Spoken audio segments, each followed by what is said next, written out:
બાબુભાઈ ડામોર પણ આપણને થોડું માર્ગદર્શન આપશે. બાબુભાઈ ડામોર.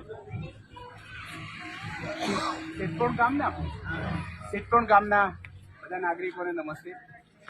આપણે બધા જાણીએ છીએ થોડું તમે કે ચૈતરભાઈ વસાવા એક એવું નામ છે બે ચાર શબ્દો તમે કે કહેજો, જે કોઈ બીજા હોય ને. ગુજરાતભરમાં ગુંજી રહ્યું છે. આજે આપણે બધાએ કહીએ છીએ, હમણાં કહ્યું ને કે એક જ ચાલે ચૈતરભાઈ ચાલે.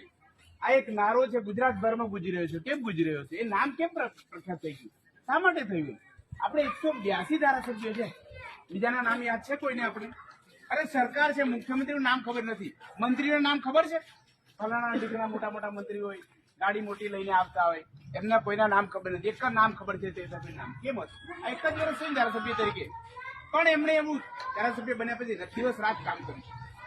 આપણા વિસ્તારના જે કોઈ પ્રશ્નો છે, સરકારી કચેરીઓમાં કાગળ પર પૈસા વપરાઈ જાય, સલ્પન ના થાય, રોડ ના બને, પૈસા વપરાઈ જાય, પૈસા ઉપડી જાય, એના માટે ઝુંબેશ ઉપાડી. એમને મુખ્યમંત્રીને કહ્યું, એમને લેટર આપે, એમણે એટલી રજૂઆતો કરી કે આપણે વચ્ચે જોયું હશે કે દાહોદ કે છોટાઉદેપુરમાં ઓફિસો પકડાય, નકલી ઓફિસો, કે વહીવટ કરવા માટે ઓફિસો હોય, એ પૈસા જ ઉપાડી લે એમ.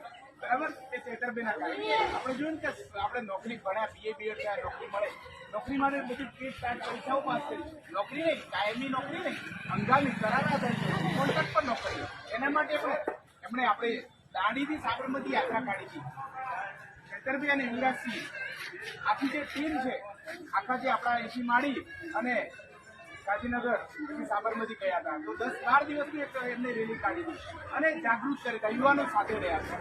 એવા યુવાનોના જે કંઈ પ્રશ્ન હોય, આપણા વિસ્તારના જે કંઈ પ્રશ્ન હોય, એ પ્રશ્ન માટે લડ્યા. આપણને ખબર છે કે નર્મદાનું પૂર આવ્યું. પૂર કેવું આવ્યું? માનવ સર્જિત પૂર હતું.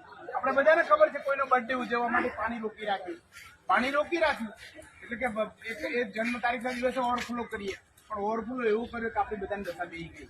આપણે બધા આખા વિસ્તારમાં શું થયું, એક 15 ફૂટ સુધી પાણી ભરાઈ ગયું. એ સમય તાત્કાલિક